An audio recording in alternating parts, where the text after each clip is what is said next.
हरे कृष्णा कृष्णा कृष्णा हरे हरे, हरे राम राम राम हरे हरे। हरे कृष्णा।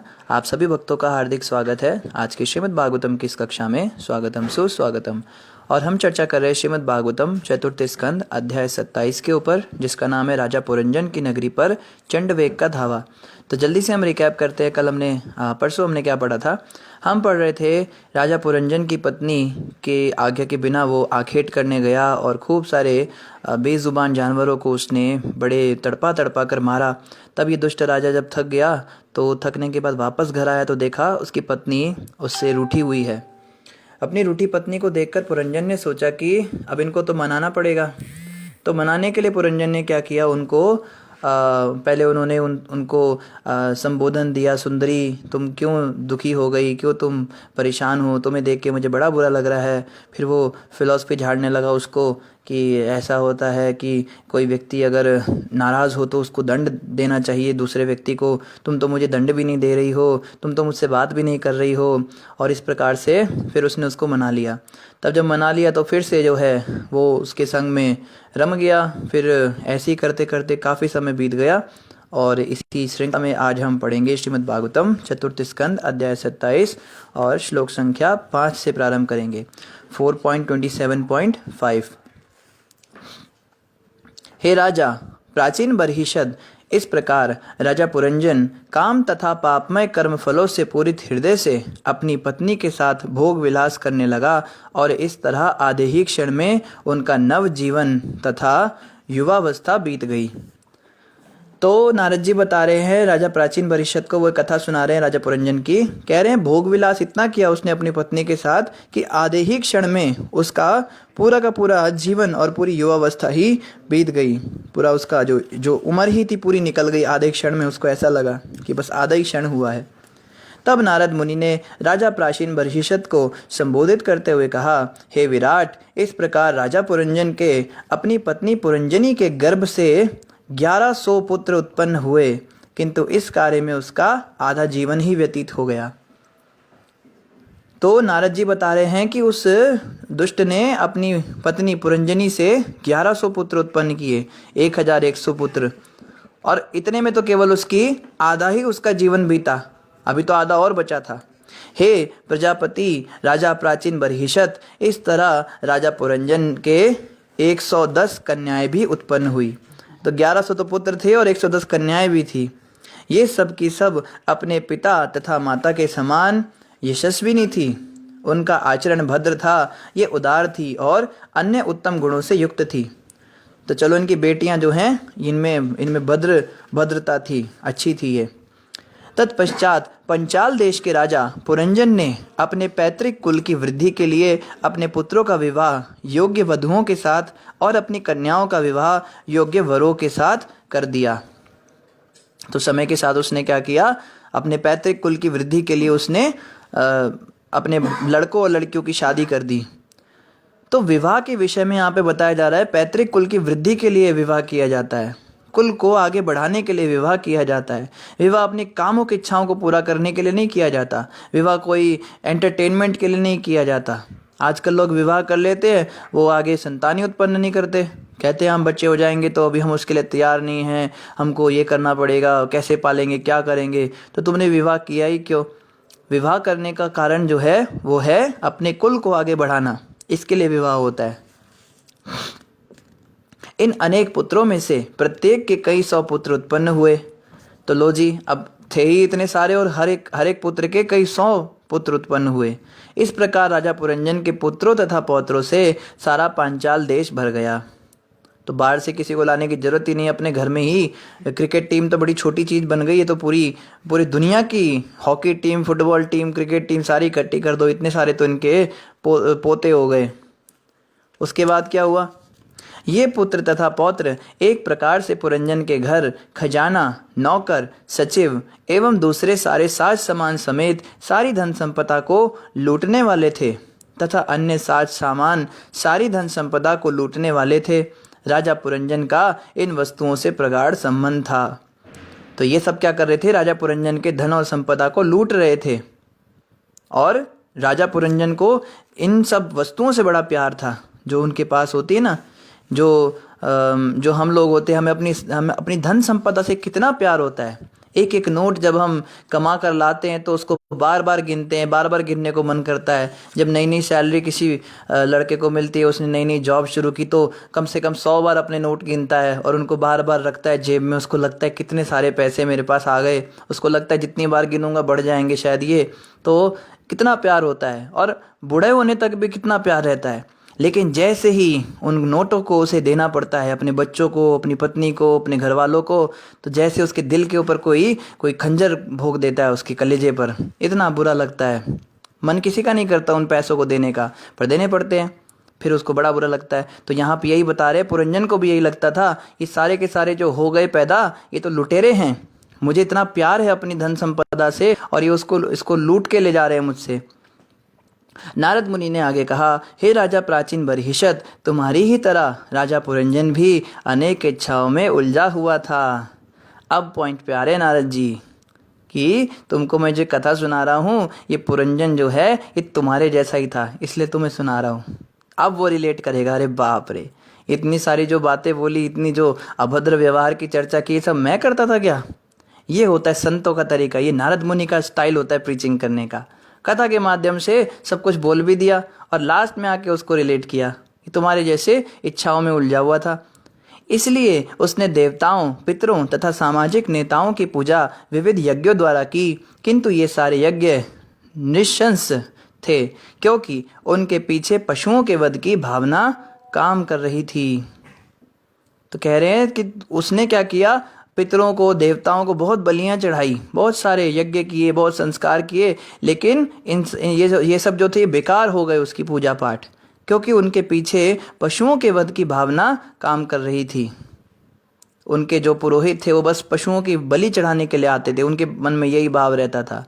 कई बार हम पूजा पाठ कराते हैं लेकिन उनका हमको असर दिखता नहीं, क्योंकि क्या होता है, पूजा पाठ जो हम करा रहे हैं उसके पीछे पुजारी या जो भी वो आते हैं, पुरोहित आते हैं, वो बस ये सोच के आते हैं आज यहाँ से हमारे को माल पानी मिल जाएगा, बड़े ही पैसे वाली कोठी में बुलाया, आज तो पूजा करके बहुत पैसा मिलेगा, आज तो तुम तैयार रहो, बस कल जो है शॉपिंग मॉल में जाना और जो तुम्हारी इच्छा हो खरीद के लाना। तो पुरोहितों के मन में भगवान को खुश करने का, देवताओं को खुश करने का तो भाव होता ही नहीं है पूजा कराते हुए। सबकी बात नहीं कर रहे, एक जनरल बात कर रहे, कभी ज़्यादातर के साथ ऐसा हो जाता है। तो ऐसे जो पूजा पाठ होते हैं ये निष्फल हो जाते हैं। लोभी पुरोहित और जो उनके यजमान होते हैं, यजमान उनसे भी महान होते हैं। यजमान, पंडित जी बताइए और क्या लाना है? अच्छा, जितने पैसे खर्च होते हैं आप अच्छे से होना चाहिए सब काम। इनके पीछे भावना क्या है, हमारा काम बन जाए, दुनिया देखे कितना बड़ा पूजा किया, कितना सारा डोनेशन दिया, इतने बड़े मंदिर के अंदर ये कर दिया। दिखावा करना, दिखावे के लिए तो दुनिया पूजा पाठ कराती है। तो इनकी भी भावना दूषित और उसकी भी भावना दूषित। जब देवताओं और भगवान की प्रसन्नता के लिए पूजा पाठ हुआ ही नहीं तो वो खाक प्रसन्न होंगे? इसीलिए हम देखते हैं आज दुनिया भर के विवाह संस्कार होते हैं और शादी होते 1-2 साल में शादी टूट भी जाती है। पहले तो नहीं ऐसा होता था। हमारे माता पिता, दादा दादी, इनके भी विवाह होते थे, ये तो नहीं टूटते थे। अब क्यों इतने टूटने लगे? तो एक कारण ये भी है कि देवता उस विवाह के संस्कार में भाग लेते ही नहीं है, क्योंकि पुरोहित पैसों का भूखा होता है और यजमान दिखावे का भूखा होता है। तो जब देवता आए ही नहीं तो वो कार्य कैसे संपन्न हो सकता है? इस प्रकार राजा पुरंजन कर्म कांड में तथा अपने परिवार के प्रति अनुरक्त रहकर और दूषित चेतना होने से अंततः ऐसे बिंदु पर पहुंच गया जिसे भौतिक वस्तुओं में तरह अनुरक्त लोग बिल्कुल नहीं चाहते। तो पुरंजन ने क्या किया, अपने कर्म कांड में इतना ज़्यादा और परिवार के प्रति जो अनुरक्ति थी उसमें इतना ज़्यादा फंस गया कि, और उसके साथ क्या हुआ, दूषित चेतना भी हो गई। तो आखिरकार वो ऐसे पॉइंट पे पहुंचा, ऐसे बिंदु पे पहुंचा जहाँ पे कोई भी पहुंचना नहीं चाहेगा। ऐसा व्यक्ति जो वस्तुओं से बुरी तरह से अनुरक्त हो। तो हमारी बात हो रही है, हम संसार में बहुत ज़्यादा पैसे ये चीज़ हैं, कपड़ा, घर, बंगला, गाड़ी, पत्नी, बच्चा, कुत्ते, नौकरानी, इन्हीं के चक्करों में हम घूमते रहते हैं। हम लोग कभी नहीं चाहेंगे हमारे साथ ऐसा हो। वैसी अवस्था इनकी हो गई। क्या क्या हो गई? हे राजन, गंधर्व लोक में चंडवेग नाम का एक राजा है। उसके अधीन 360 अत्यंत शक्तिशाली गंधर्व सैनिक हैं तो अब बता रहे हैं कि चंडवेग ने कैसे राजा पुरंजन के ऊपर आक्रमण किया। क्या किया उसने? गंधर्व लोक में चंडवेग नाम का एक राजा था और उसके अधीन 360 अत्यंत शक्तिशाली गंधर्व सैनिक थे। चंडवेग के साथ साथ गंधर्विनियों की संख्या सैनिकों के ही समान थी और वे बारंबार इंद्रिय सुख की सारी सामग्री लूट रही थी। तो चंडवेग के साथ में क्या था? अलग अलग उसकी स्त्रियां भी थी, गंधर्वों की जो स्त्रियां होती हैं, और वो क्या करती थी? इंद्रिय सुख के लिए सारी सामग्री लूटती थी बारंबार। जब राजा गंधर्वराज चंडवेग तथा उसके सेवक पुरंजन की नगरी को लूटने लगे तो 5 फनों वाले एक सर्प ने नगरी की रखवाली करनी शुरू कर दी। तो चंडवेग जो है उसके सेवकों ने राजा पुरंजन की नगरी को लूटने का निश्चय किया। तो याद है ना, वो 5 फनों वाला एक सर्प था जो उसकी पत्नी के साथ हमेशा रहता था। तो यहाँ पे भी एक वर्णन आ रहा है, या तो ये वही है या कोई दूसरा होगा। तो एक 5 फनों वाले सर्प ने नगरी की रखवाली करनी शुरू कर दी। वह 5 फनों वाला सर्प जो राजा पुरंजन की पुरी का रक्षक था, गंधर्वों से 100 वर्षों तक लड़ता रहा। गंधर्वों की जो सेना आई थी, उनसे वो सर्प अकेला ही 100 साल तक लड़ता रहा। वह उनसे अकेला ही लड़ा, यद्यपि उनकी संख्या 720 थी। तो कुल 720 थे वो गंधर्व, लेकिन वो अकेला ही 5 मुख वाला जो सांप था वो लड़ता रहा। ये सब रिलेट होगा आगे। ये कथा एक्चुअली हमारी है, हमारे शरीर में अलग अलग कैसे कौन सी चीज़ें सब बताएंगे यहाँ पे। बहुत इंटरेस्टिंग होगा। अभी लग रहा होगा पता नहीं क्या हो रहा है, अभी कभी कोई आ रहा है, कभी कुछ हो रहा है, सब कुछ रिलेट होगा आगे। क्योंकि उसे अकेले इतने सैनिकों से लड़ना था जो सारे के सारे महावीर थे, अतः 5 फनों वाला सर्प क्षीण पड़ने लगा। अब बेचारा सांप जितना भी शक्तिशाली, वो अकेला ही था, तो वो बेचारा क्या हो गया? क्षीण पड़ने लगा, वो थक गया। यह देखकर कि उसका अभिन्न मित्र क्षीण पड़ रहा है, राजा पुरंजन तथा उस नगरी में रहने वाले उसके सारे मित्र तथा नागरिक अत्यंत चिंतित हो उठे। तो अब राजा पुरंजन को और नगरवासियों को घबराहट होने लगी। ये सांप तो हमारी रक्षा कर रहा था और ये जो है ये कमज़ोर पड़ रहा है, दुश्मनों का हमला हो रहा है। राजा पुरंजन पंचाल नामक नगरी के कर एकत्र कर राजा पुरंजन पंचाल नामक नगरी से कर एकत्र करता और विषय भोग में लगा रहता। स्त्रियों के पूरी तरह वश में होने से वह समझ ही नहीं पाया कि उसका जीवन बीता जा रहा है और वह मृत्यु के निकट पहुंच रहा है। तो वहाँ तो बेचारा सांप लड़ाई कर रहा है और ये राजा पुरंजन के विषय भोग ही खत्म नहीं हो रहे हैं। ये क्या कर रहा है? लोगों से कर वसूल कर रहा है, टैक्स ले रहा है प्रजा से, और उन पैसों से भोग विलास कर रहा है। और उसको समझ नहीं आ रहा कि पल पल पल पल करके मृत्यु निकट आती जा रही है। हे राजा प्राचीन बर्हिषद, इस समय काल की कन्या तीनों लोकों में पति की खोज कर रही थी। अब देखिए, अब काल कन्या भी आ गई। काल कन्या ने क्या किया? काल की एक कन्या थी जो तीनों लोकों में पति की खोज कर रही थी। इसको भी पति चाहिए था। यद्यपि उसे ग्रहण करने के लिए कोई तैयार नहीं हुआ, किंतु वह घूमती रही। बेचारी, उसकी बेइज्जती तो हो रही थी, कोई उसको ग्रहण ही नहीं कर रहा था। जिसको भी प्रस्ताव देती थी वो मना कर देता था, पर क्या करे, घूम रही है, वो भी जगह जगह जा रही है। उसके बाद क्या हुआ? काल की कन्या जरा बड़ी बड़ी अभागिन थी। तो उसका नाम जरा था। जरा जो थी ये काल की कन्या थी।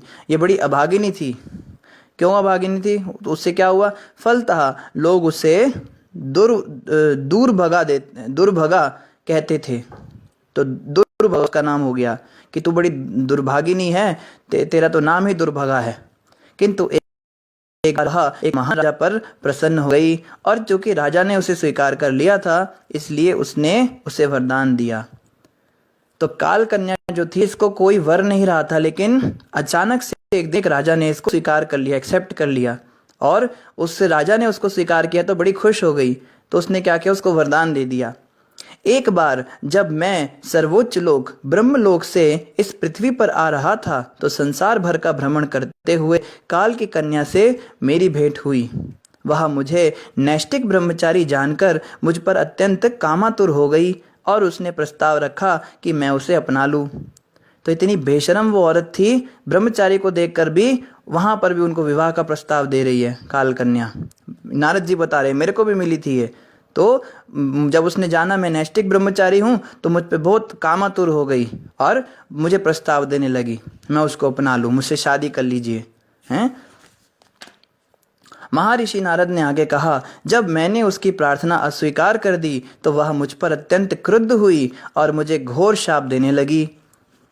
तो पहले तो खुद से सामने से आई, अब मैं तो ब्रह्मचारी था, मुझे तो शादी करनी नहीं थी, पर वो इतनी इंसिस्ट करने लगी, फोर्स करने लगी, तो मैंने थोड़ा उसको बोल दिया तरीके से कि भाई मैं शादी नहीं कर सकता। तो उसको गुस्सा आ गया और गुस्से में मुझे घोर श्राप देने लगी।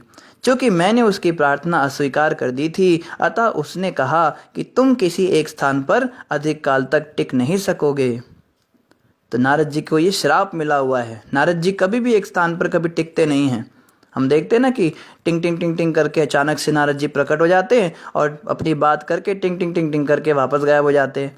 तो इसका एक कारण ये भी है कि ज़्यादा समय नारद जी एक जगह रह ही नहीं सकते, उनको ये काल कन्या का श्राप लगा हुआ है। इस प्रकार जब वह मेरी ओर से निराश हो गई तो मेरी अनुमति से वह यवनों के राजा के पास गई जिसका नाम भय था और उसे ही अपने पति रूप में स्वीकार कर लिया।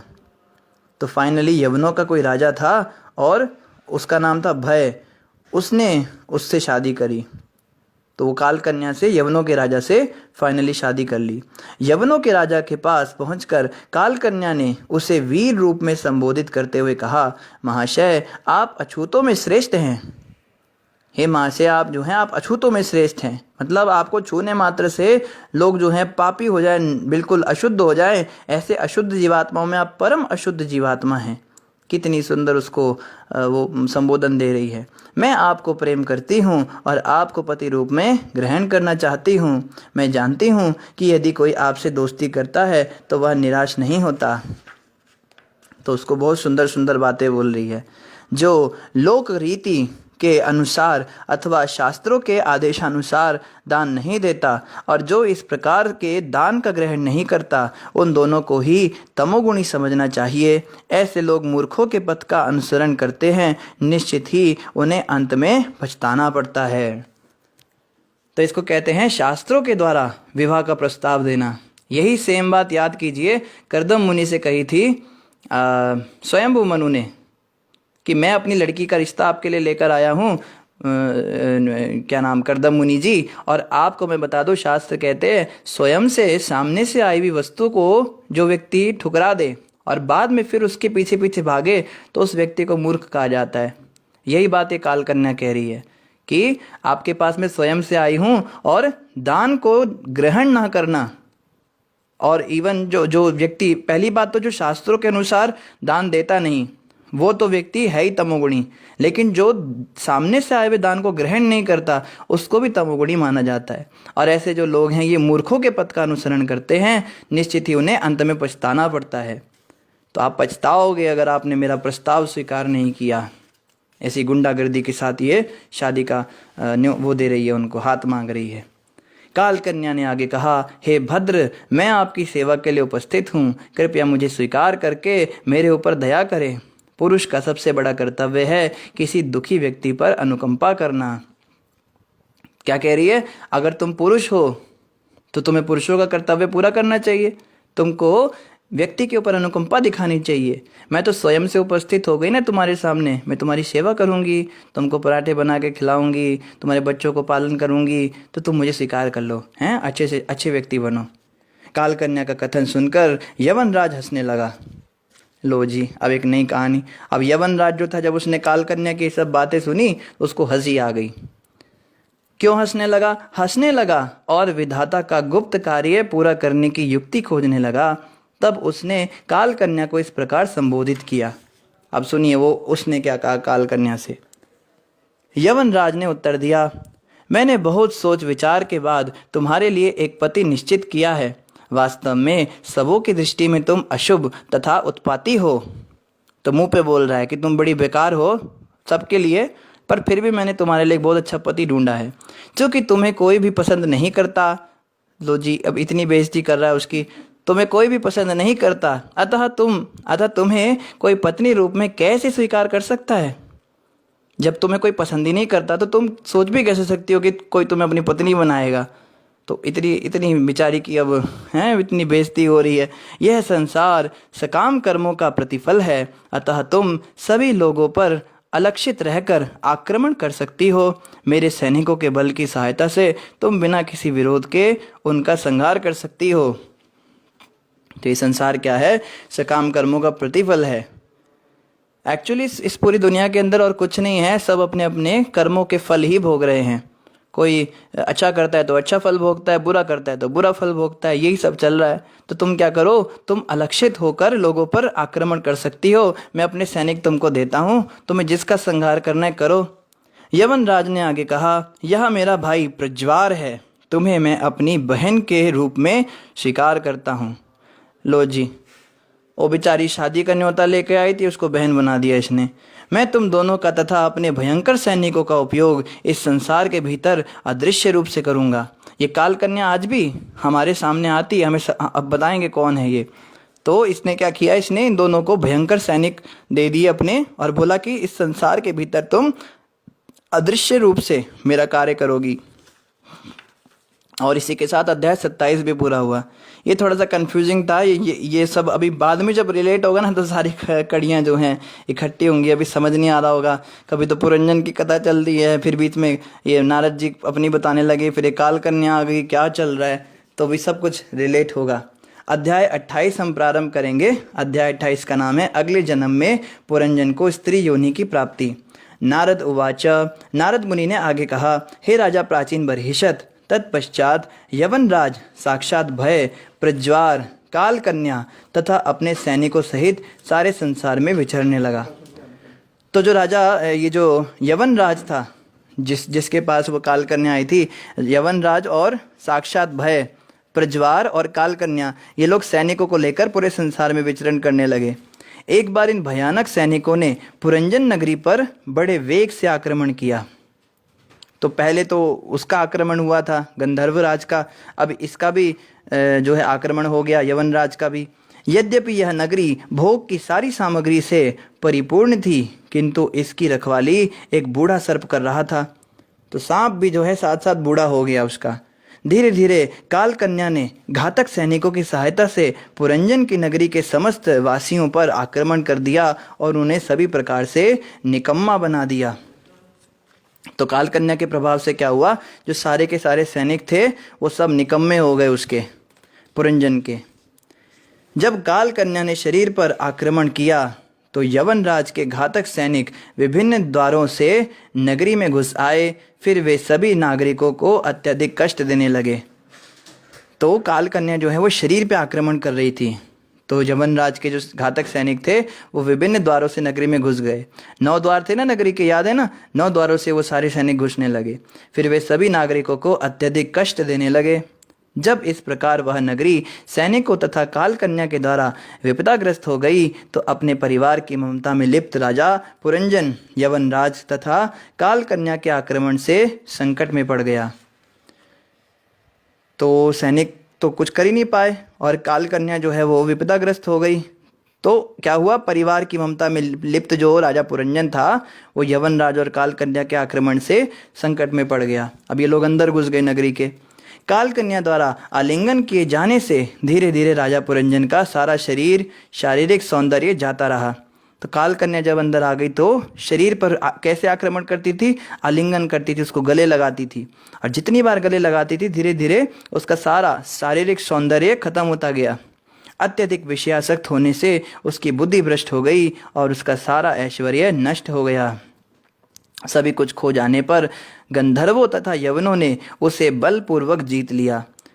तब राजा पुरंजन ने देखा कि उसकी नगरी अस्त व्यस्त हो गई है और उसके पुत्र पौत्र नौकर तथा मंत्री सभी क्रमशः उसके विरोधी बनते जा रहे हैं। उसने यह भी देखा कि उसकी पत्नी स्नेह शून्य एवं अन्य मनस्क हो रही है। तो अब उसको सारे अशुभ संकेत दिख रहे हैं। पुत्र पौत्र नौकर मंत्री सब धीरे धीरे उसके विरोधी बनते गए, उसके ही खिलाफ होने लगे, और उसकी पत्नी स्नेह शून्य हो गई, उससे प्यार करना उसने बंद कर दिया।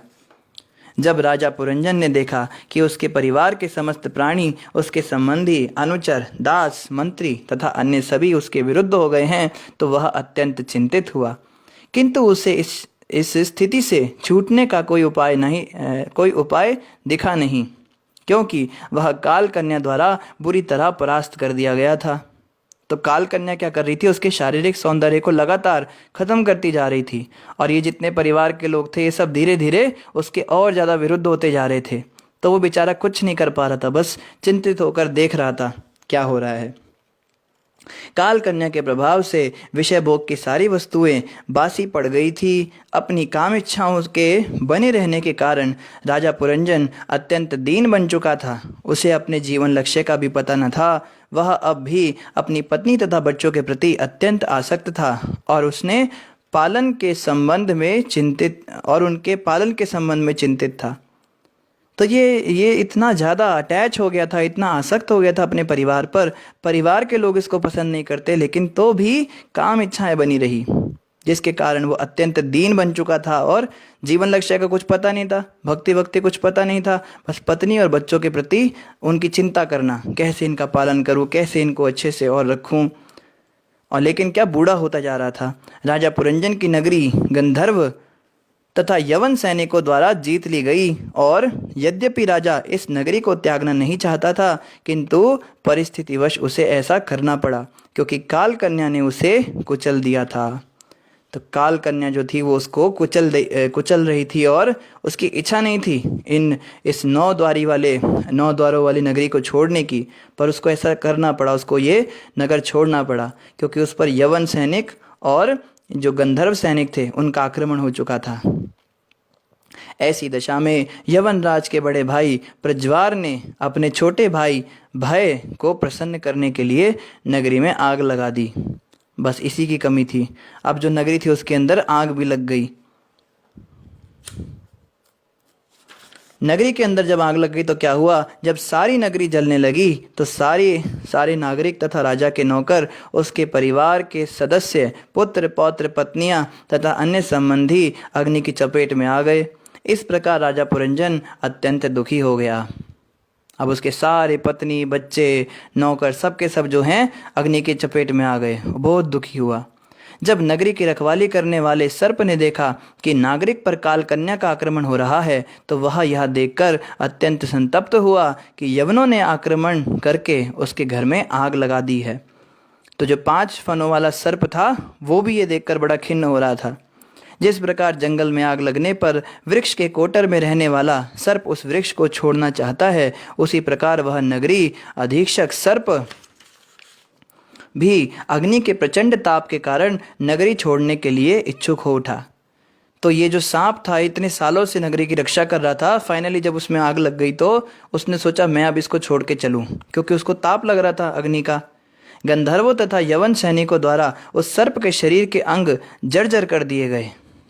तो गंधर्व और यवन सैनिक जो थे उन्होंने उस सर्प को छोड़ा नहीं, उसको भी बड़ा जर्जर कर दिया, क्योंकि उन्होंने उसकी शारीरिक शक्ति को परास्त कर दिया था। जब उसने शरीर त्यागना चाहा तो उसके शत्रुओं ने रोक लिया। अपने प्रयास में विफल होने के कारण वह जोर से चीत्कार करने लगा।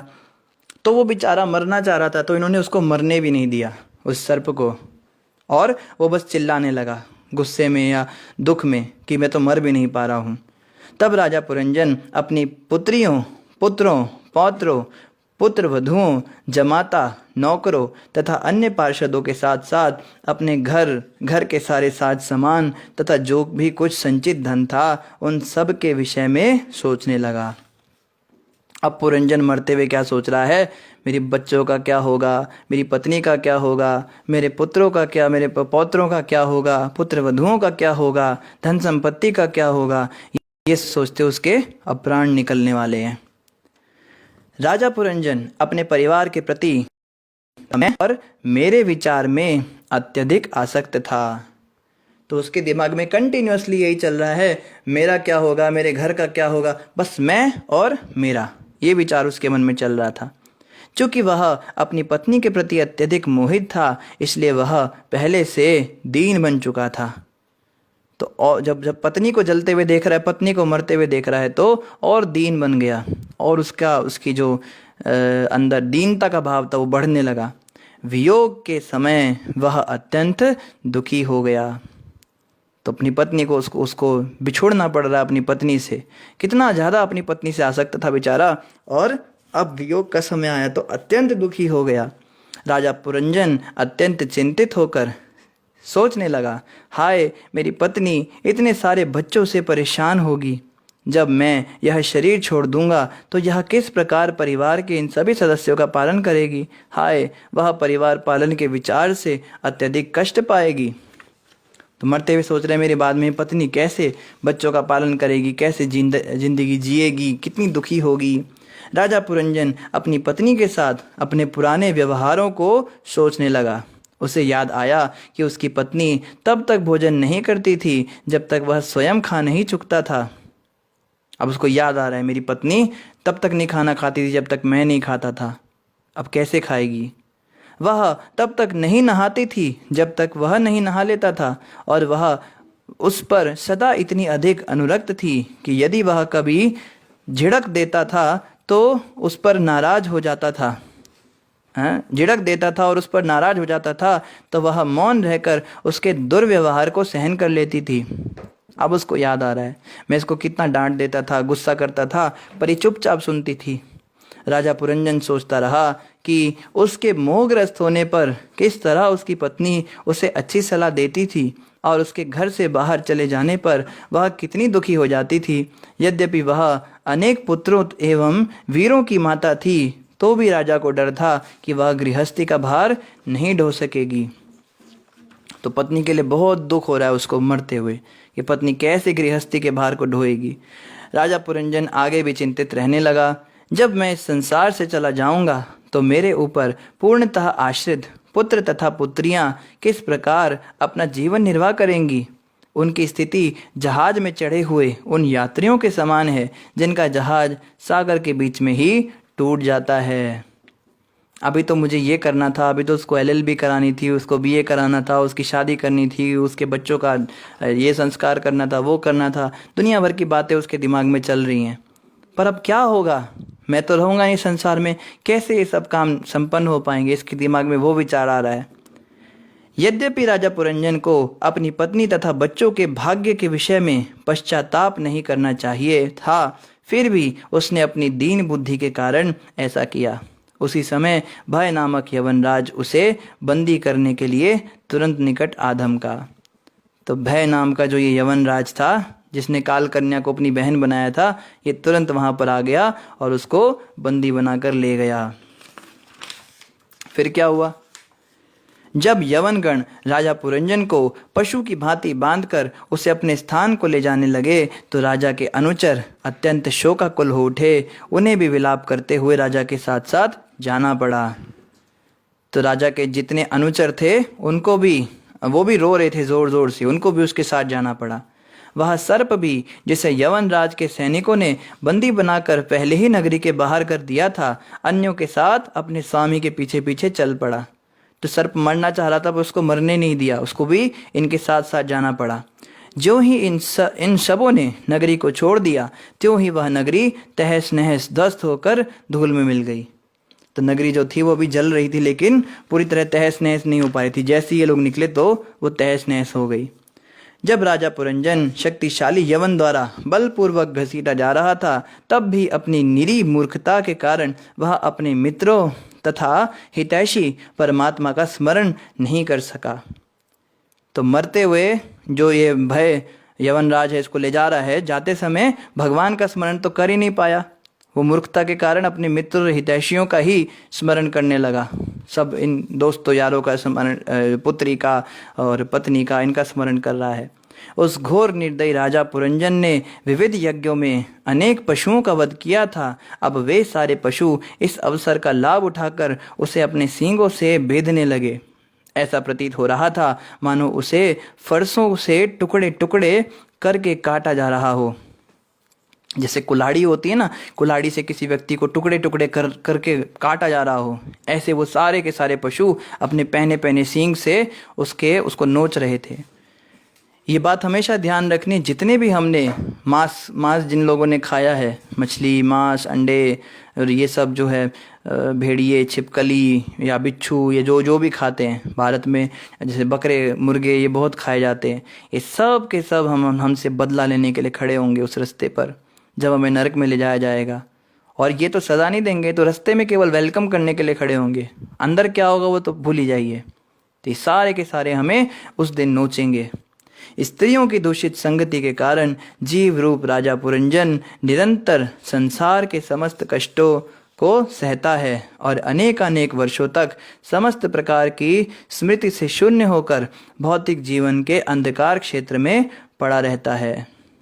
फाइनली क्या हुआ, भौतिक जीवन के की स्मृति से वो शून्य हो गया और अंधकार के क्षेत्र में पड़ा रहा।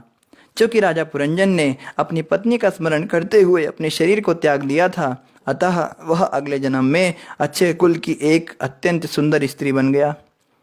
ये होता है, स्त्रियों का चिंतन करते हुए जो व्यक्ति शरीर छोड़ता है वो अगले जन्म में स्त्री बन जाता है।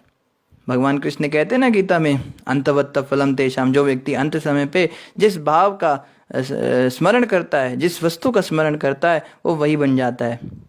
तो जितने भी हम लोग पुरुष हैं, हम पिछले जन्म में स्त्री थे, हमने अपने पुरुष का चिंतन करते हुए शरीर छोड़ा तो हम पुरुष बन गए। और जितनी भी स्त्रियां हैं, उन्होंने पिछले जन्म में वे पुरुष थी, उन्होंने पिछले जन्म में अपनी पत्नी का चिंतन किया, किसी स्त्री का चिंतन किया मरते समय, तो वे स्त्री बन गए। तो यही चलता रहता है, स्त्री पुरुष ऐसे ही। और यही पुरंजन के साथ हुआ, अगले जन्म में एक अत्यंत सुंदर स्त्री बन गया। उसने राजा विदर्भ के घर में राजा की कन्या रूप में अगला जन्म लिया। तो विदर्भ राजा के घर में उसका जन्म हुआ।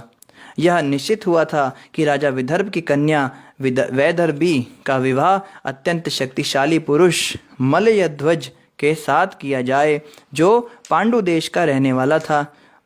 उसने अन्य राजकुमारों को पराजित करके राजा विदर्भ की कन्या के साथ विवाह कर लिया। तो अब जब ये विदर्भ राज की जो कन्या थी वैदर्भी, इसकी शादी मलयध्वज के साथ हुई, जिसने उसके स्वयंवर में उसको जीता, सभी राजाओं को परास्त करके। राजा मलयध्वज से एक पुत्री हुई जिसकी आंखें श्यामल थी। उसके सात पुत्र भी हुए, जो आगे चलकर द्रविड़ नामक देश के शासक बने। इस प्रकार उस देश में 7 राजा हुए। तो इनके जो वैदर्भी है, इसके 7 बच्चे हुए, 7 राजा बन गए द्रविड़ देश में। हे राजा प्राचीन बर्हिषद, मलयध्वज राजा के पुत्रों ने लाखों पुत्रों को जन्म दिया, और ये सब एक मनु की अवधि के अंत तक तथा उसके बाद भी सारे संसार का पालन करते रहे। तो नारद जी विदर्भ राज को नारद जी प्राचीन बर्हिषद को ये कथा सुना रहे हैं कि लाखों बच्चे उनके पैदा हुए 7 पुत्रों के।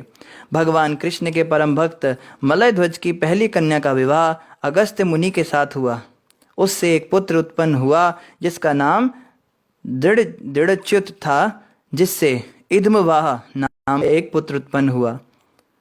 तो ये जो अगस्त्य मुनि के विषय जाने, अगस्त्य मुनि भगवान के साथ उनकी बड़ी सुंदर लीला भी हुई थी। अगस्त्य मुनि का बड़ा सुंदर वर्णन आता है।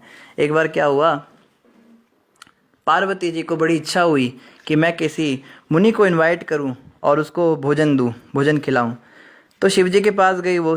तो पार्वती जी ने शिव जी को कहा, भोलानाथ, मैं सोच रही हूँ मैं किसी ऋषि को इनवाइट करूँ, किसी साधु को बुलाऊं अपने घर पे और उनको मैं भोजन खिलाऊं अच्छे से। तो शिव जी तो जानते थे। शिव जी ने कहा, भाई देखो देवी, किसी को भी बुला लेना, पर अगस्त्य मुनि को मत बुलाना। तो कहती है, अगस्त्य को क्यों नहीं बुलाऊंगी? कहते हैं, अगस्त्य को तुम खिला नहीं पाओगी, वो बहुत खाते हैं। कहती है, जय जय प्रभु, मैं तो साक्षात अन्नपूर्णा देवी हूँ। माता को अभिमान हो गया अपने ऊपर, मैं तो अन्नपूर्णा देवी हूँ, मुझे कभी अन्न की कोई कमी थोड़ी ना होती है, मैं उनको खिला दूंगी। तो शिव जी ने कहा, देखो मैं फिर तुम्हें चेतावनी देता हूँ, अगस्त्य मुनि के सामने तुम्हारी कोई शक्ति नहीं चलेगी। कहती है, मुझे पूरा कॉन्फिडेंस है, मैं उनको अच्छे से तृप्त कर दूंगी और उनसे खूब सारे वरदान लेकर आपके पास आऊँगी। तो शिव जी कहते हैं, देखो तुम मेरी बात नहीं सुन रही हो, मैं जा रहा हूँ यहाँ से, मैं ऊपर बैठ रहा हूँ, अपने पहाड़ पे जा रहा हूँ तपस्या करने, तो मेरे पास मत आना बाद में कुछ भी गड़बड़ हुई। कहती है, मैं आपके पास आऊँगी ही नहीं, कुछ गड़बड़ होगी ही नहीं। कहते, देख लो फिर मैं कुछ नहीं करूँगा। कहती, कुछ नहीं होगा, आप आराम से बैठिए। तो शिव जी चले गए। अब इन माता ने जाके अगस्त मुनि को न्योता दिया, हे मुनिराज, आप कृपया करके मेरे चरण रखिए, मेरे घर को पवित्र कीजिए। अगस्त मुनि कहते हैं, देवी आप मुझे बुला रही हैं, मेरे भोजन की व्यवस्था होगी। कहती हैं, आप चिंता क्यों करते हैं, मैं अन्नपूर्णा देवी हूँ, मैं आपको खूब भोजन खिलाऊंगी, आप आइए। अगस्त ऋषि आए। अब अगस्त ऋषि के लिए सुंदर सा आसन बना हुआ था। वहाँ पे माता तो पूरी तैयारी के साथ थी। अंदर किचन के अंदर बड़े बड़े बर्तनों के अंदर मिष्ठान बन रहे हैं, जलेबियाँ निकल रही हैं, पकौड़े बन रहे हैं, पूड़ियाँ बन रही हैं, सब्जी बन रही है, रसगुल्ले, रसमलाई, बड़ा सारा आइटम बन रहा था। तो सब कुछ बन रहा है। वहाँ पे अपनी दासियों को कहती हैं, चलो चलो जल्दी जल्दी करो, अगस्त ऋषि आ गए। कहती हैं कि हमने इतना सारा आइटम बनाया, वो खा ही नहीं पाएंगे। कहती है उनकी प्लेट तो लगाओ। तो अगस्त ऋषि को बिठाया, एक आसन पे चौकी लगाई और एक प्लेट रख दी उनके सामने। तो अगस्त ऋषि माता को देखने लगे। माता कहती है, क्या हुआ, कुछ कमी रह गई? कहते हैं, मैं प्लेट में नहीं खाता, मैं परात में खाता हूँ। कहती है, ओ कोई बात नहीं। परात लेके आई, सबसे बड़ी परात जो थी वो रख दी उनके आगे और शुरुआत हो गई। परोस रही हैं, मेवे परोस रही हैं, चपाती परोस रही हैं, सब्जी परोस रही हैं। और जैसे वो परोस रही हैं, तुरंत जैसे ही परात के अंदर कुछ आया और सीधा घप करके मुंह के अंदर। रोटियां आई तो रोटी एक साथ पूरे के पूरे उठा के और सीधा मुंह के अंदर। और दाल आई, दाल का पूरा कटोरा मुंह के अंदर, खत्म करते जा रहे हैं। तो कहते हैं, देवी तुम्हारी स्पीड बड़ी कम है, मुझे भूख जो है मेरी भड़क गई, अब थोड़ा सा खा के अब तुम स्पीड बढ़ाओ। माता कहती है, ओके ओके, मैं जल्दी जल्दी लाती हूँ। फटाफट किचन में जाने लगी। जब तक वो दौड़ के आए तब तक वो सारा खत्म हो जाए। अगस्त कहते हैं, माता इसी स्पीड से नहीं होगा, और तेज करो। सारी दासियों को कहा, दासियाँ जो हैं उनकी लाइन लग गई। फटाफट फटाफट दासी एक के बाद एक के बाद एक आइटम दे रही है और उनकी स्पीड भी बढ़ती जा रही है। अगस्त मुनि जो हैं फटाफट खाए जा रहे हैं, खाए जा रहे हैं, खाए जा रहे हैं। कहते हैं, देवी आपकी स्पीड अभी भी कम है, मेरे से हो नहीं रहा है। तो उनके मुंह में क्या हुआ, वैक्यूम क्लीनर की तरह उनका मुंह खींचने लगा। अब किचन में जो बन रहा था सामान, बनते बनते उनके मुंह में जा रहा है और पूरे कटोरे के कटोरे और दाल और खीर और सब कुछ उनके मुंह के अंदर चला गया। तो माता कहती है, बनाओ जल्दी जल्दी। कहती है, हम क्या बनाए, वो सारा आटा भी खा गए, सब कुछ खा गए, सारी बोरियां खा गए, क्या बनाए अब माता घबरा गई। अब माता कहती है, तो मैं तो फंस गई, अब मैं क्या करूं। सारी देवियों का आह्वान किया तो सरस्वती जी भी आ गई, लक्ष्मी जी भी आ गई, सबकी सब आ गई। कहती है, देवियों मैं तो फंस गई धर्म संकट में, जल्दी जल्दी अब मदद करो। तो फटाफट वो चुटकियां बजा बजा के प्रकट करने लगी और अगस्त मुनि जो हैं सब कुछ वैक्यूम क्लीनर की तरह खींचने लगे मुंह के अंदर। बड़ा सा मुंह खोल लिया उन्होंने, सब कुछ बड़े बड़े थाल के थाल अंदर जाने लगे। और उस समय बताते, लाइट की स्पीड से वो लोग भाग रही थी। लाइट की स्पीड कितनी तेज होती है, प्रकाश का जो है 3 × 10⁻⁴ पता नहीं 16-17 जितना भी होता है, इतने किलोमीटर पर आवर की स्पीड में भाग भाग के ला रही हैं, फटाफट आ रही है, जा रही हैं। पर अगस्त मुनि का मन शांत नहीं। तो अगस्त मुनि ने क्या किया, जब वो और ज़्यादा खींचने लगे तो एक दो दासियां भी उनके मुंह की तरफ खींचने लगी। कहती है, माता हमें तो लगता है हमारा राम नाम सत्य हो जाएगा, हम तो चली। दासियां सारी गायब हो गई, देवियां गायब हो गई। अब माता अकेली खड़ी रह गई वहाँ पे और अगस्त मुनि चिल्ला रहे हैं, देवी मुझे भूख लग रही है, मुझे खिलाओ। कहती हैं, शिव जी ने कहा था। अब माता फंस गई। अब उनको याद आया, शिव जी का स्मरण करने लगी, हे भोलेनाथ मुझे बचाओ, मेरी रक्षा करो, मेरे प्राणों की रक्षा करो। तो भोलेनाथ कहते, देवी मैंने तो पहले ही कहा था, और मैंने तुमको ये भी कहा था तुम मेरे पास नहीं आओगी, मैंने मना किया था। उस कहती है, प्रभु अभी झगड़ा बाद में करेंगे, पहले मुझे इस संकट से बाहर निकालो। तो शिव जी ने कहा, भाई देखो मेरे पास तो कोई सोल्यूशन नहीं है, इस अगस्त्य मुनि का मुझे पता था पहले से ही। अब तुम क्या करो, तुम नारायण की शरण लो, वही कुछ कर सकते हैं। तो देवी जो है तुरंत नारायण का स्मरण करने लगी। पार्वती जी तो विष्णु भगवान को अपना भाई समझती हैं, तो उन्होंने कहा, भैया कुछ मदद कर दो, कृपा करो। इतने में क्या हुआ, एक बटुक ब्राह्मण आ गया घर के एंट्रेंस पे, मेन गेट पे, और कहता है, भिक्षाम देही। माता कहती है, एक की तो भिक्षा खत्म नहीं हो रही, दूसरा पता नहीं कहाँ से आ गया। कहता है, छोटा सा बालक था, ब्राह्मण बालक। तो माता कहती, कौन हो भैया, कहाँ से आ गए? कहते, मुझे भूख लग रही है, मुझे कुछ खाना है। कहते, खाना तो है, यहाँ पे पहले बैठा है, इसका तो खत्म हो कोटा। कहता है, मेरे पास टाइम नहीं है। चुपचाप आके उसी के आसन पे बैठ गया। वो जहाँ अगस्त मुनि बैठे थे उन्हीं के आसन पे उनको थोड़ा खिसका दिया साइड में। अगस्त मुनि देख रहे हैं, ये कौन बालक है, अब बच्चा है, कुछ कह भी नहीं सकते उसको, कोई शिष्टा नहीं, देखो ऐसा कुछ नहीं, साइड में खिसका है। तो अगस्त मुनि थोड़े खिसक गए, उसी आसन पे बैठ के हो गया बच्चा। अब बच्चा उन्हीं की थाली में चालू हो गया। माता देख रही है, ये क्या हो रहा है। जैसे ही बच्चे ने थोड़ा सा खाया, कहता है, मेरा पेट भर गया, और तुरंत हाथ धो दिए थाली के अंदर। तो बताते हैं, जिस थाली में हाथ धुल जाए फिर उससे उठना पड़ता है। अगस्त मुनि को बड़ा गुस्सा आया, अभी मेरा पूरा नहीं हुआ था, अभी मुझे खाना था, तुमने मेरी थाली में हाथ धो दिए, मेरा तो रह गया ना। तो उसी समय झट भगवान ने अपना स्वरूप प्रकट कर दिया। अगस्त्य मुनि, क्यों मेरी बहन की परीक्षा ले रहे हो, क्यों उसको परेशान करते हो? तो कहते प्रभु आप हैं, आप ही हो सकते हैं जिन्होंने ऐसा काम किया। देखो भगवान के पास बड़े तरीके होते हैं लीला करने के, सीधे तरीके से तो काम होना नहीं था। जैसे बच्चा बन के आके उनकी थाली में हाथ धो दिया। तो अगस्त्य मुनि कहते हैं अब मैं कुछ खा तो सकता नहीं हूँ। तो पार्वती माता अपने पसीने पोंछने लगी और लंबी सांस भरी। चलो शुक्र है भगवान का। कहते हैं मुझे पानी पिलाओ, और पार्वती माता तुरंत घबरा गई, अब इसको पानी कहाँ से लेके आऊंगी मैं। तो भगवान कृष्ण कहते हैं अगस्त्य तुमको पानी मैं पिलाऊंगा, तुम चिंता मत करो, मेरी बहन को परेशान मत करो। तो अगस्त्य कहते कब पिलाएंगे प्रभु? कहते समय आने पर तुमको बुलाऊंगा, उस दिन खूब पानी पिलाऊंगा। तो अगस्त्य मुनि जो हैं उस समय तो चले गए। फिर पानी कब पिया उन्होंने? त्रेता युग नहीं, द्वापर युग में जब गोवर्धन लीला हो रही थी भगवान की, तो बता रहे थे इतना पानी इंद्र बरसा रहा था जिसकी कोई हद नहीं। खंबे जितनी मोटी मोटी पानी की बूंदें और लगातार बह रही थी, प्रलयंकारी वर्षा हो रही थी। मतलब इतनी वर्षा अगर हो, प्रलय आ जाती है, पूरी धरती ही डूब जाती है। पर वो गांव नहीं डूब रहा था, ब्रज। तो अंदर तो चलो समझ में आ रहा है भगवान ने गोवर्धन उठा रखा है, लेकिन पानी कहाँ जा रहा था? तो आचार्य बताते हैं उस समय भगवान का सुदर्शन चक्र गोवर्धन के ऊपर घूम रहा था गोल गोल, और जितना भी पानी पूरे के पूरे क्षेत्र पे पड़ रहा था इंद्र का, वो सारा का सारा एक जगह पे एक जलधार के रूप में इकट्ठा होकर नीचे गिर रहा था। तो सारा पानी कंटिन्यूस और एक जलधार नीचे जा रही थी, और वो गोवर्धन जी के सेंटर पे आके गिर रही थी, और उससे एक धारा जाके सीधी नीचे आ रही थी एक नाली के थ्रू।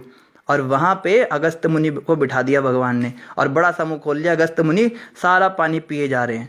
इंद्र का सारा टैंकी खाली हो गया। इंद्र की टैंकी खाली होना मतलब समझ रहे हैं, पूरे प्रलय करने के लिए पानी नहीं बचा, सारा पानी खत्म हो गया। और इंद्र जो है सिर खुजा रहे, पानी जा कहाँ रहा है? तो देखा वहां अगस्त्य मुनि जो है मुंह खोल के बैठे हुए हैं, और अगस्त्य मुनि ने सारा का सारा पानी पी लिया। तो वहां पे उन्होंने भगवान ने उनको पानी पिलाया था। फिर बाद में इंद्र ने वर्षा वगैरह रोकी, तो भगवान ने सबसे पहले तो अगस्त्य मुनि को इशारा किया, हो गया आपका, धन्यवाद प्रभु, हो गया मेरा पानी का। तो अगस्त्य मुनि गए। उसके बाद फिर भगवान ने ब्रजवासियों को बाहर किया और स्वयं भी बाहर आए। फिर इंद्र ने क्षमा मांगी। तो ऐसे जो अगस्त्य मुनि की बड़ी सुंदर सुंदर लीलाएं भगवान के साथ हुई। ये तो एक थी, ऐसी और भी बड़ी सारी सुंदर सुंदर लीलाएं उनके साथ होती हैं। उनका नाम कुंभज भी है, कुंभज भी उन्हें कहते, कुंभ से उनका जन्म हुआ था, कुंभज ऋषि भी उनका नाम। तो वही अगस्त्य मुनि के यहाँ पे चर्चा आ रहा है कि भगवान कृष्ण के परम भक्त मलय ध्वज की पहली कन्या का विवाह अगस्त्य मुनि के साथ हुआ। उससे एक पुत्र उत्पन्न हुआ जिसका नाम दृढ़च्युत था, जिससे इदमवाह नाम का एक पुत्र उत्पन्न हुआ। तो ये उनकी पूरी वंशावली दे रहे हैं अगस्त्य मुनि की। इसके पश्चात राज ऋषि मलय ध्वज ने अपना सारा राज्य अपने पुत्रों में बांट दिया। तब वे पूरे मनोयोग से भगवान कृष्ण की पूजा करने के लिए कुलाचल नामक एकांत स्थान में चले गए। जिस प्रकार रात्रि में चांदनी चंद्रमा का अनुसरण करती है, उसी तरह राजा मलय ध्वज के कुलाचल जाते ही मादक नेत्रों वाली उसकी अनुरक्त पत्नी अपने घर पुत्रों के होते हुए भी समस्त भोगों को तिलांजलि देकर उसके साथ होली। तो उनकी जो पत्नी थी वो भी उनके साथ साथ चलने लगी। कुलाचल प्रांत में चंद्रवसा, ताम्रपर्णी तथा वटोदका नाम के 3 नदियां थी। राजा मलय ध्वज नित्य ही इन 3 पवित्र नदियों में जाकर स्नान करता था। इस प्रकार उसने बाहर तथा अंदर से अपने को पवित्र कर लिया था। वह स्नान करता और कंद, बीज, पत्तियां, फूल, जड़े, फल तथा घास खाता और जल पीता था। इस प्रकार वह कठिन तपस्या करने लगा। अंत में वह अत्यंत कृशकार्य हो गया। तो ऐसे बहुत तपस्या की, बीज और फल और पत्ती खा खा के वो एकदम शरीर सूख गया उनका। तपस्या के द्वारा राजा मलय ध्वज धीरे धीरे शरीर तथा मन से जाड़ा तथा गर्मी, सुख तथा दुख, वायु तथा वर्षा, भूख तथा प्यास, अच्छा तथा बुरा, इन द्वैत भावों के प्रति समान दृष्टि वाला हो गया। इस प्रकार उसने तब पर विजय प्राप्त कर ली। पूजा से, तप साधन से तथा नियमों के पालन से राजा मलय ध्वज ने अपनी इंद्रियों, प्राण तथा चेतना को जीत लिया। इस प्रकार उसने हर वस्तु को परब्रह्म कृष्ण रूपी केंद्र बिंदु पर स्थिर कर लिया। इस प्रकार देवों की गणना के अनुसार 100 वर्ष तक वे एक ही स्थान पर अचल बने रहे। इसके बाद उन्हें भगवान कृष्ण के प्रति भक्तिमयी आसक्ति उत्पन्न हुई और वे उसी स्थिति में स्थिर रहे। तो इतना मुश्किल है भगवान कृष्ण की भक्ति के स्तर तक पहुंचना। भगवान कृष्ण की भक्ति करना बहुत कठिन है, हर कोई नहीं कर सकता। भगवान कृष्ण गीता में कहते हैं, बहुनाम जन्मनाम अन्ते ज्ञानवान माम प्रपद्यते वासुदेवम सर्वमिति स महात्मा सुदुर्लभा। बहुत बहुत जन्मों के बाद, बहुत कठिन तपस्याएं व्रत आदि धारण करने के बाद कोई मनुष्य, हाँ, ज्ञानवान माम प्रपद्यते, कोई ज्ञानवान ही ऐसा होता है जो मेरी शरण लेता है। और वासुदेवम सर्वमिति, अगर कोई व्यक्ति ये मान ले कि वासुदेव ही सब कुछ हैं, कृष्ण से ही सब कुछ आया है, कृष्ण ही परम भगवान है, कृष्ण को छोड़ के और कोई भगवान है नहीं, इस बात को अगर कोई स्वीकार कर ले तो भगवान कृष्ण कहते हैं स महात्मा सुदुर्लभा, ऐसा महात्मा तो बड़ा दुर्लभ है, ढूंढने पे भी ना मिले। तो कृष्ण को भगवान मानना इतना आसान नहीं है। हम कहते हैं ना, प्रभु जी हम तो प्रचार करते हैं लोगों को, वो मानते ही नहीं। वो कहते हैं कृष्ण तो विष्णु से आए हैं, शिव से बड़े थोड़ा ना हो गए, या हम तो भौतिकवादी, हम तो क्राइस्ट को मानते हैं, हम तो अल्लाह को मानते हैं, वो कृष्ण को मानते नहीं। अरे कृष्ण को परम भगवान स्वीकार करना बहुत मुश्किल है। बहुत बहुत जन्मों के बाद जाकर कोई जीवात्मा, कोई कल्याणकारी जीवात्मा इस निष्कर्ष पर पहुंचती है। तो हम ये ना सोचे कि हमारे जीवन में फिर कैसे हो गया ये, हमने तो कोई व्रत तपस्याएं की नहीं, तो हमको याद नहीं है ना, पिछले जन्मों में बहुत तपस्याएं की हुई हैं। इसीलिए जब भक्त लोग, कृष्ण के भक्त जब योग अभ्यास करने लग जाते हैं या ज्ञान व्यान में अटक जाते हैं या वेदों को पढ़ने लग जाते हैं, तो लोग हंसते हैं, ये क्या कर रहे हैं, यही सब करके तो अब कृष्ण की भक्ति तक पहुंचे, अब इसको छोड़ के कहाँ इन चक्करों में पड़ रहे हैं। समझ पा रहे हैं, पिछले जन्मों में हमने सारी तपस्याएं कर ली, जितनी आवश्यक थी, शिव जी की पूजा, देवी की पूजा, तांत्रिक विद्याएं, सब कुछ कर लिया हमने, सारे यज्ञ कर लिए, सारे अनुष्ठान कर लिए, सारे वेद पढ़ डाले और उनका जो नियमों का आचरण है सब कुछ कर दिया। तब जो है उसका फल होता है कृष्ण भक्ति का संचार होना, कृष्ण को परम भगवान स्वीकार करना, ये बहुत कठिन है। और अगर हमारे जीवन में ये पल आ रहा है, हमारे अंदर से ऐसी आवाज़ आ रही है कि हाँ कृष्ण ही परम भगवान है, तो हमें मानना चाहिए हम बड़े सौभाग्यशाली हैं, हमने सारे कार्य पहले ही कर दिए हैं। जैसे इस्कॉन संस्था से जुड़ने के पीछे हमारा जो मुख्य कारण बना वो यही बना था। बचपन से हम कृष्ण भक्ति करते थे, हमको लगता था कृष्ण हमारे इष्ट हैं। हालांकि हम गणपति जी की, शिव जी की, सबकी पूजा पाठ किया करते थे, उनकी आरती भी गाते थे घर में, पर कृष्ण से एक स्वाभाविक आकर्षण होता था। तो हमने यही सुना था बचपन से, विष्णु जी के अवतार कृष्ण होते हैं। तो मन में ना एक भावना आती थी कि विष्णु जी से कृष्ण जो है वो निकृष्ट हैं, हालांकि अंतर कुछ नहीं है, लेकिन विष्णु ओरिजिनल हैं और उनसे कृष्ण आए हैं। तो बहुत मन में कभी कभी बुरा लगता था कि मेरे इष्ट के प्रति मुझे ऐसा सुनना पड़ता है कि विष्णु से वो नीचे हैं। तो जब हम इस्कॉन में आए, यहाँ पे सुना कि नहीं कृष्ण बड़े हैं, विष्णु उनसे आते हैं, हम बड़े खुश हो गए। बस यही तो हमें चाहिए था, कोई व्यक्ति हमें बोल दे ऐसा। और जब शास्त्र पढ़े, फिलॉसफी पढ़ी, तो सब बिल्कुल क्लियर हो गया, कृष्ण से ही सब कुछ आता है। तो एकदम विश्वास हो गया कि चलो मेरी भावना जो है इन लोगों ने रख दी, तो हम तुरंत जुड़ गए। हमें बहुत अच्छा लगा है जान के कि मेरे इष्ट देव, एक अहंकार की भावना कह लीजिए, कुछ भी कह लीजिए, ये कारण बना था कि हम बहुत जल्दी जुड़ गए। बहुत, हमें कोई ज़्यादा फिलॉसफी किसी ने बताई नहीं, हमें बस इतना बोला कृष्ण परम भगवान है, हम बड़े खुश हो गए। तो इस प्रकार से जो है हम देखते हैं कि बहुत जन्मों के बाद कोई व्यक्ति कृष्ण भक्त बन पाता है। और यहाँ पे राजा जो है मलयध्वज कितनी तपस्या कर रहा है, पत्ती खा रहा है, कभी नदियों में नहा रहा है, इतना कुछ करने के बाद और देवताओं के इतने सारे वर्ष बीतने के बाद जो है तब जाके इस बात को समझ पाया कि कृष्ण ही परम भगवान है, कृष्ण की भक्ति ही जीवन का उद्देश्य है। और ये बात जो है इसको इतनी मुश्किल से समझ में आई। और हम सोचते हैं ये तो बड़ी चीप चीज़ है, कृष्ण तो भगवान है ही प्रभु जी, लेकिन घर तो कृष्ण की माला से चलता नहीं ना, उसके लिए तो पैसा कमाना पड़ेगा। तो हम कृष्ण भक्ति को चंद पैसों के ही मोल में बेच देते हैं। हम जप करना इसलिए छोड़ देते हैं क्योंकि मेरी जॉब अलाउ नहीं करती। हम मंदिर आना इसलिए छोड़ देते हैं क्योंकि हमारे घर पे बहुत रिस्पॉन्सिबिलिटीज़ हैं। प्रभु जी आप समझते क्यों नहीं हो, संडे का ही तो दिन होता है हमारे पास, आप संडे को मंदिर बुलाते हो प्रोग्राम में, हम कैसे आएँ? संडे को हमारे पास वही तो दिन होता है, बाकी दिन तो हमको जॉब पे जाना होता है या स्कूल जाना होता है, संडे को घर के बड़े सारे काम होते हैं। तो इन छोटी छोटी चीज़ों के लिए हम वो हीरा छोड़ रहे हैं जिसके लिए इतने जन्मों से हमने मेहनत की है, अब जाके उसका फल मिला और हम कितने कितने हम अभागे हैं, कितने मूर्ख हैं, कितनी मूर्खता करते हैं हम। इन छोटी छोटी चीज़ों के लिए हम कृष्ण भक्ति छोड़ देते हैं, कृष्ण के भक्तों का संग छोड़ देते हैं, सत्संग छोड़ देते हैं, कार्यक्रम छोड़ देते हैं, माला जपना छोड़ देते हैं, भागवतम कक्षा सुनना भी छोड़ देते हैं। तो हमें सोचना चाहिए कि बहुत मुश्किल से यह हमें मिला है, कितने जन्मों से हमने इसके लिए मेहनत की है, इसका हम कुछ मूल समझें, इसका मूल्य को समझें और इन कथाओं को, इन हरि नाम के जप को, हरे कृष्ण कृष्ण कृष्ण हरे हरे, हरे राम राम राम हरे हरे, इसको महत्व दे अपने जीवन में, इसको फॉर ग्रांटेड ना ले। ठीक है, जप तो हो ही जाएगा। जो लोग रात को जप करते हैं ना, उसका एक ही मतलब निकलता है कि भगवान के नाम का जप सबसे निकृष्ट वस्तु है मेरी नज़र में। दुनिया के देखो, सबसे पहले हम वही काम करते हैं जो हमें सबसे ज़रूरी लगता है। स्कूल जाना, पैसे कमाना, खाना, सोना, सब कुछ हम कर लेते, लास्ट में हमें याद आता है जप रह गया। तो इसका मतलब जप को हमने एक ऐसी चीज़ समझ रखा है जो सबसे कम इम्पोर्टेंस वाली है हमारे जीवन में। और जो लोग रात को बैठ के जप भी नहीं करते, जो भूल ही जाते हैं, जब तो कल परसों रह गया, प्रभु जी रह गया तो रह गया, वो तो और भी निकृष्ट स्थिति में है। उनका तो कोई नियम ही नहीं है, उनको तो क्या कहा जाए।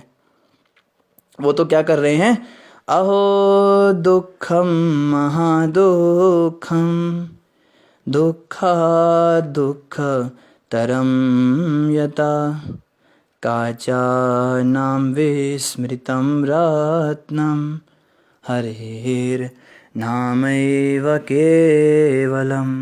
बड़े दुख की बात है, अहो दुखम महादुखम, ये तो बहुत महान दुख है। दुखा दुख तरम यथा, सभी दुनिया के दुखों में भी सबसे बड़ा दुख है। क्या दुख है भाई, काचा नाम विस्मृतम रत्नम, कांच के टुकड़े उठाने के चक्कर में कोई व्यक्ति रत्नों को छोड़ रहा है। मेरी पोटली पूरी भर गई कांच के टुकड़ों से, इसमें जगह नहीं है रत्न रखने की, रत्नों को छोड़ दिया और कांच उठा लिया। हरे नाम ही व केवलम, ऐसा हरि का नाम छोड़कर संसार के कामों को हमने किया। प्रभु जी 24 घंटे ही तो होते हैं ना दिन में, ये भी करना है, वो भी करना है, सो भी करना है, जब करने का टाइम नहीं है हमारे पास। ये तो वही बात हो गई ना, कांच के टुकड़े इतने उठा लिए कि रत्न रखने की जगह नहीं है हमारे पास। अरे तुम उस 2 रुपए के कांच के लिए उस 2 लाख के हीरे को छोड़ रहे हो, तुमसे बड़ा दुख का कारण और क्या होगा। वैष्णव कहते हैं अहो दुखम महादुखम, ये देख के हमें बहुत दुख लगता है, बहुत परेशान होते हैं जब लोग इस तरह से बोलते हैं। हमारे पास टाइम नहीं है। तो इन बातों को हमें समझना है, हरि नाम को इम्पोर्टेंस देनी है अपने जीवन में, हरि कथा को इम्पोर्टेंस देनी है और आगे बढ़ना है भक्ति में। तो समय लगभग पूरा हो गया, कल हम यहीं से कंटिन्यू करेंगे। इन्हीं शब्दों के साथ आप सभी का धन्यवाद। किसी भक्त का कोई प्रश्न हो तो वो कमेंट पर अवश्य पूछ सकते हैं। कीर्ति माता ने हरे कृष्णा दंडवत प्रणाम कहा है, असीम बनिक जी ने हरे कृष्ण कहा है, और डिम्पल जी ने भी हरे कृष्णा और प्रणाम कहा है। यशु माता ने महामंत्र लिखा है, रोहित दीप जी ने जय श्री कृष्ण कहा है, मीनाक्षी माता ने हरे कृष्ण कहा है, प्रद्युम्न प्रभु ने भी हरे कृष्ण कहा है। एक माता ने कहा मैं कल कि आपने मेरा कमेंट नहीं पढ़ा, मैंने हरे कृष्णा लिखा था, तो उस माता का भी नाम आ जाएगा बीच में, उसके लिए हम सब आज से पढ़ा करेंगे। सुमन महाजन जी ने भी हरे कृष्ण मंत्र लिखा है, और नरेंद्र बंडराल जी ने हरे कृष्णा दंडवत प्रणाम लिखा और महामंत्र भी लिखा है। विश्व गुप्ता माता ने भी महामंत्र लिखा है। सत्यम ठाकुर जी ने प्रश्न किया है, हरे कृष्णा प्रभु जी दंडवत प्रणाम, नारद जी को श्राप कैसे दे दिया उस काल कन्या ने, उनकी तो कोई गलती नहीं थी, काल कन्या ने तो खुद पहल की थी, उसका श्राप कैसे लग गया नारद जी को। सत्यम प्रभु, असल में क्या होता है कि भक्त जो होते हैं उनके पास इतनी पावर होती है कि वो श्राप को टाल सकते हैं। जैसे हम कई बार सुनते हैं वित्रासुर को श्राप मिल गया था, इंद्रदुमन राजा को पार्वती जी ने श्राप दे दिया था, या फिर ये जो अम्बरीश महाराज थे इनको दुर्वासा ऋषि ने श्राप दे दिया था। तो भक्त लोग के पास ये शक्ति होती है कि वो श्राप टाल सकते हैं, पर भगवान के भक्त इतने विनम्र होते हैं, उसको टालते नहीं, वो उसको भगवान की कृपा करके समझते हैं। अच्छा हुआ, नारद मुनि ने तो उल्टा ही सोचा, बहुत अच्छा हुआ, अब मैं एक जगह पे टिकूंगा ही नहीं, जगह जगह जाऊंगा तो संसार भर में विचरण करते हुए हरिनाम को फैलाऊंगा। तो भक्त लोग तो उल्टा श्राप को भी वरदान के रूप में स्वीकार करते हैं। तो नारद जी निश्चित रूप से उस 2 कौड़ी की काल कन्या का तो श्राप लौटा ही सकते थे, पर इसे उन्होंने भगवान कृष्ण की कृपा जाना। और एक कारण और है, भगवान के भक्त कैसे होते हैं, वो हर चीज़ के पीछे भगवान का हाथ देखते हैं। वो ये नहीं सोचते मेरी जॉब क्यों छूट गई, मेरा एग्ज़ाम क्यों नहीं क्लियर हुआ, मेरी शादी क्यों नहीं हो पाई अभी तक, मेरे बच्चे की रिश्ता क्यों टूट गया, मेरा घर क्यों ख़राब हो गया, मेरी दीवार क्यों गिर गई, उसके साथ मेरा संबंध क्यों टूट गया। भक्तों के जीवन में कुछ भी होता है तो वो यही सोचते हैं कृष्ण ने कुछ सोच समझ के किया होगा। ये उनकी सोच होती है। इस चीज़ से हम भक्त बनते हैं। जब तक हमारी ये दृष्टिकोण नहीं आती ना जीवन में, हर अच्छी बुरी घटना के पीछे हम ये नहीं देख पाते कि कृष्ण की इच्छा है। जो हुआ कृष्ण की इच्छा से हुआ, बहुत अच्छा हुआ। मेरे पैसे लुट गए, बहुत अच्छा हुआ। मेरी पत्नी भाग गई, बहुत अच्छा हुआ। मेरी भैंस मर गई, बहुत अच्छा हुआ। मेरे घर में चोरी हो गई, आग लग गई, बहुत अच्छा हुआ। भगवान कृष्ण की ऐसी ही इच्छा थी तो बहुत अच्छा, जैसी कृष्ण की इच्छा।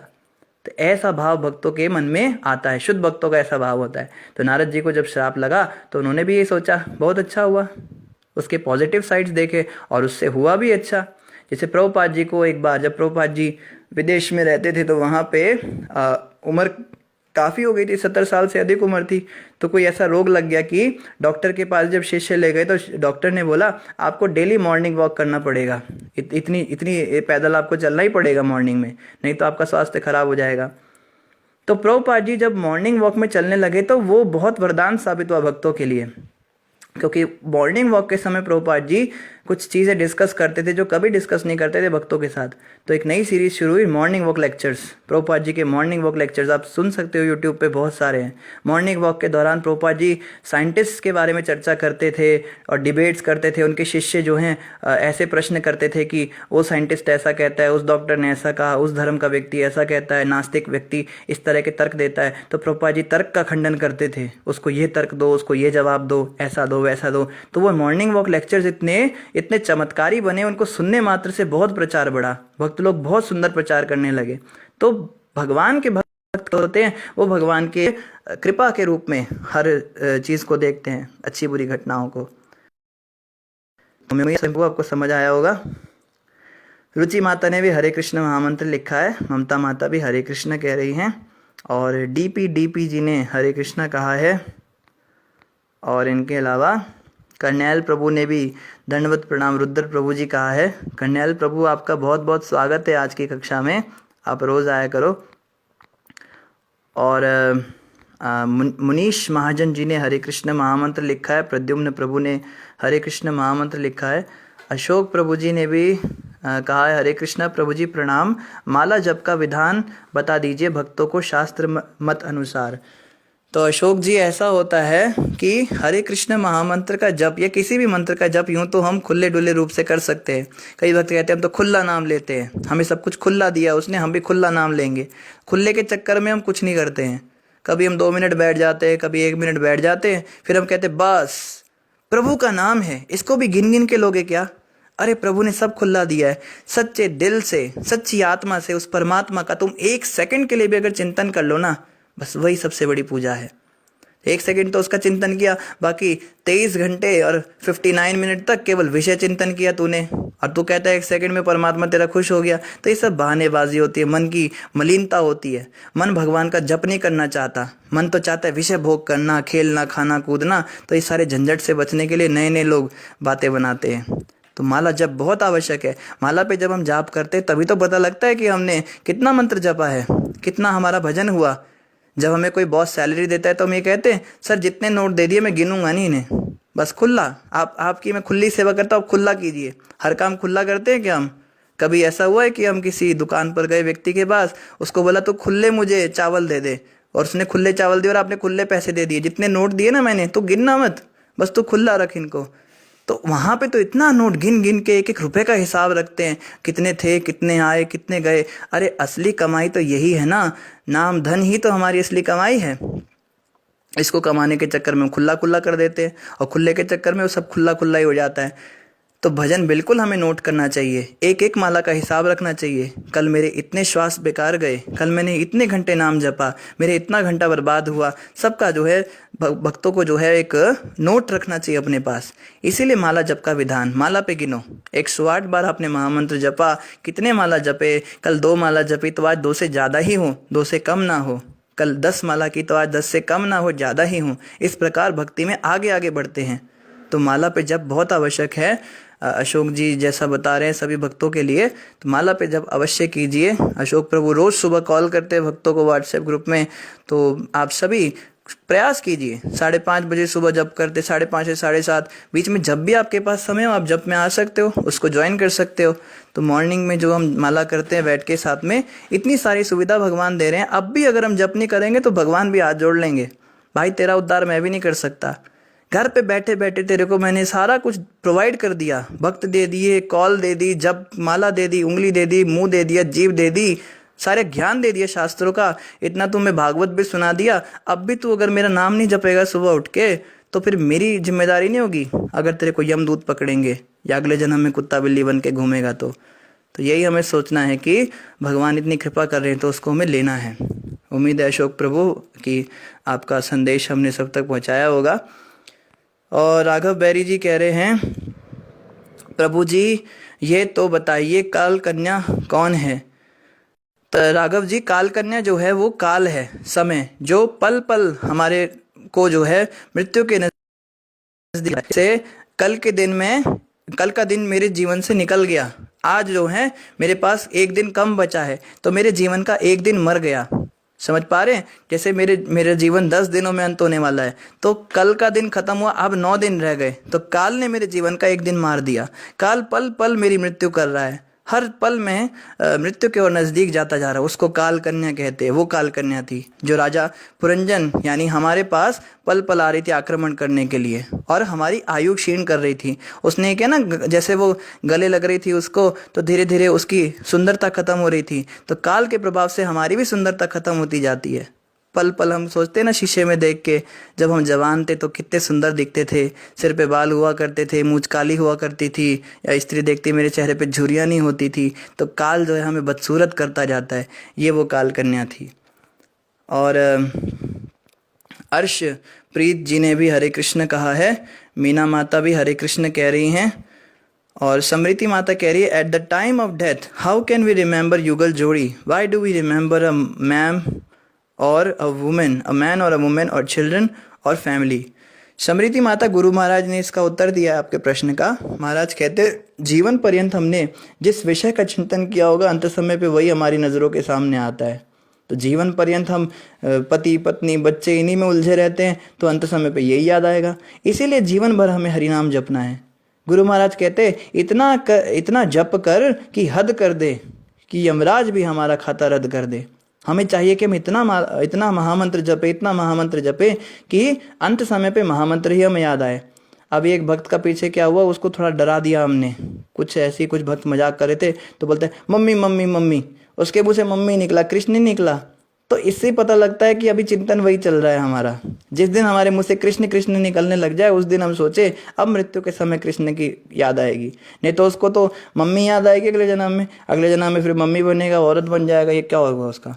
तो ऐसा होता है माता। रोहित बंसल जी कह रहे हैं, कृष्ण का लेकर नाम चलो श्री वृंदावन धाम। चलो ठीक है रोहित जी, चलो आप चलो, हम भी आते हैं आपके साथ। और समृति माता आगे कह रही है, why do we become animals, because nobody would remember animals on death bed, so basically our karma also matters, our last thought also matters on death bed. Smriti माता, इसका जवाब भगवान कृष्ण ने गीता में दिया है, अंत समय पे जैसी चेतना होती है, जरूरी नहीं स्मरण ही करे, चेतना जैसी होगी वैसा ही शरीर हमें मिलेगा। अब जैसे किसी व्यक्ति को मर्सिडीज गाड़ी दिया आपने, और वो मर्सिडीज के पीछे हल लगाकर खेत जोत रहा है, और वो कहे ये मर्सिडीज कितनी बेकार गाड़ी दी है, हल जुतता ही नहीं है इससे, मैंने आज दिन में 10 घंटे बर्बाद किए तब जाके मेरा खेत ठीक हुआ। तो देखा तुमने जाके, तूने मर्सिडीज का क्या हाल कर दिया, वो बेकार कर दी, सारे टायर फोड़ दिए उसके, सब गाड़ी के शीशे खराब कर दिए उसने। कहते हैं तू जो है ना, तो इसके लायक ही नहीं था, तू ट्रैक्टर ही ले।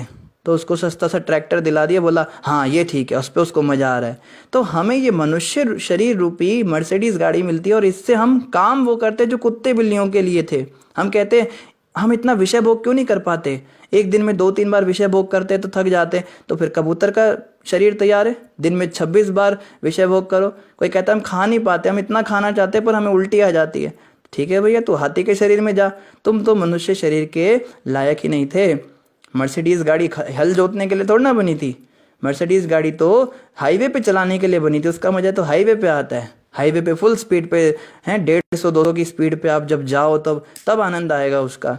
तो मनुष्य शरीर भक्ति करने के लिए मिला हमें, लेकिन हम इसको खाने पीने में, संसार की चीज़ों में लगाया, इसलिए अगला जन्म हमें वही मिल जाता है जैसी चेतना होती है।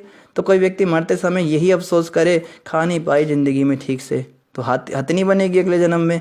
कोई व्यक्ति सोचे मैं विषय भोग नहीं कर पाया ठीक से, तो कबूतर बनेगा अगले जन्म में। कोई व्यक्ति बस संचय करता रहा, यहाँ से पैसा इकट्ठा किया, एफडी बना दी, उधर पैसे इकट्ठे करके उधर डाल दिए, यहाँ पे इकट्ठा वहाँ पे इकट्ठा, मधुमक्खी बन गया, इकट्ठा करता रहे तो जिंदगी भर। कई लोग परिवार से बड़ा मोह होता है, मेरे बच्चे, मेरा बच्चा, मेरी बच्ची को गले लगाएंगे, चूमेंगे उसको, फिर वो सुअर बनते हैं। सुअर ही अपने बच्चों को बिल्कुल चिपका के रखती है। तो जैसे ही हम चेतना बना के रखेंगे माता, उसके आधार पे हमारा अगला जन्म निर्धारित होता है। ठीक है जी, सभी का धन्यवाद। ग्रंथराज श्रीमद् भागवतम महापुराण की जय, जगत गुरु श्रील प्रभुपाद की जय, गौर भक्त वृंद की जय। हरे कृष्ण।